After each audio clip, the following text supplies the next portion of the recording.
जाकर तालिबान का they claim to be like the very, very great messiah of the Muslims. I will begin the history.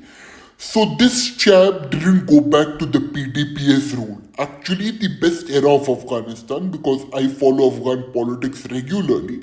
So there was an Afghan atheist and an agnostic journalist. I don't kinda know him because he is a fan of Imran Feroz, like contemporary of Imran Feroz. So what exactly he was doing is, so he posted a video of the pre-Soviet invasion. If you want to talk about the good PDP, I will talk to that in a bit.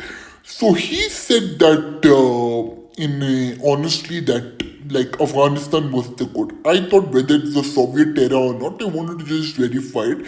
I didn't kind of ask him and I retweeted it, but when I read it on the net, the pre-Soviet era under the monarchy was doing much better than the Soviet and the era which followed. Now I will tell you why Mujahideen emerged. The Taliban is not Mujahideen, it's not equal to Mujahideen, so don't get confused. See, the PDP or the People's Democratic Party of Afghanistan was just like the Soviet Union's Stalinist party, because which had two factions, the Khalq and the Parcham. One faction was extremely anti-Islam, and the other was like, okay, we are gonna hate Islam, but we're gonna tolerate Muslims.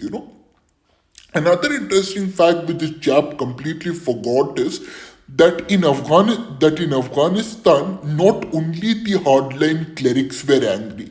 Now you may say, okay, Mujahideen may only comprise of Sunni. I'll talk about Mujahideen in a bit. Now the only rebel fighters. Now let's assume they are rebels. Then I will add a term to it that the rebels only consisted of Sunnis, and Sunnis had a hatred of the quote unquote very good Afghan government, and the war began. Let's begin. Here, what happened is the PDP was turning extremely authoritarian, and there has been many things in the leftist media circles saying that the PDP rule in Afghanistan was good, especially if you read the People's Dispatch and if you read all those media outlets, you will see that Afghanistan was kind of good in a sense, but that was not the case.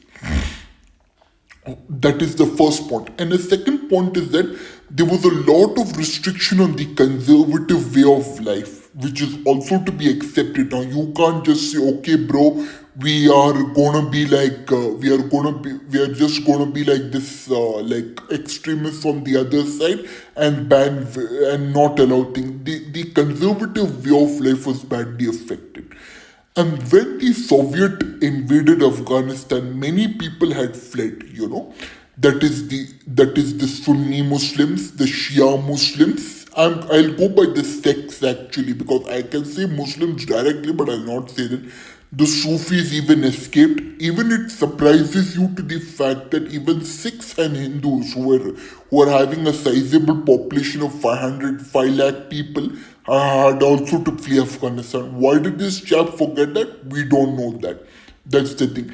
And Mujahideen was not the Taliban, what I said it earlier. Mujahideen were a cluster of armed groups, were a cluster of Sunni and Shia armed groups, and even the Maoist. You may be even surprised why do a leftist group like joins these Islamic fighters and things like that. So the point is that the leftists thought that they will remove this Hulk and the Parcham problem, they will come, but that became another issue, and that they also became like not included in the process and things like that.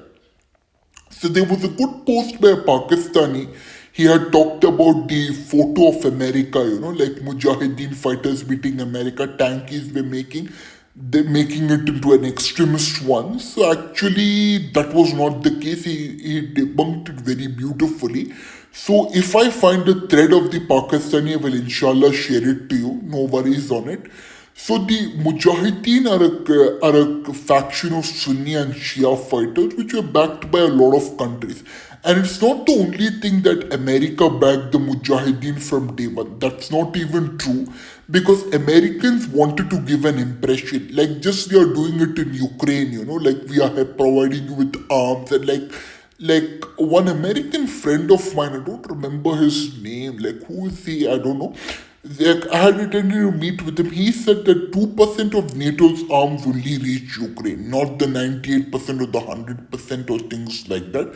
Even Yulia Yurchenko had talked about this to a tanky, saying that okay, you're lying about Ukraine, and then we said, I also said the same thing, but many people didn't agree. But when Yulia said, the leftists agreed. But that's not a egoistic point, that's the whole point. So that's the whole thing about the Mujahideen. They were a mix of Sunni, Shia, and other fighters who wanted a rule end of the PTPA rule. It was saddening to them that the West wanted to use them as a prop, but Mujahideen had better ideas. Afghanistan was good also. Had Afghanistan would have been the best country, it would have been better than India and Pak combined had the Soviets not invaded. But alas, it didn't quite much occur in that.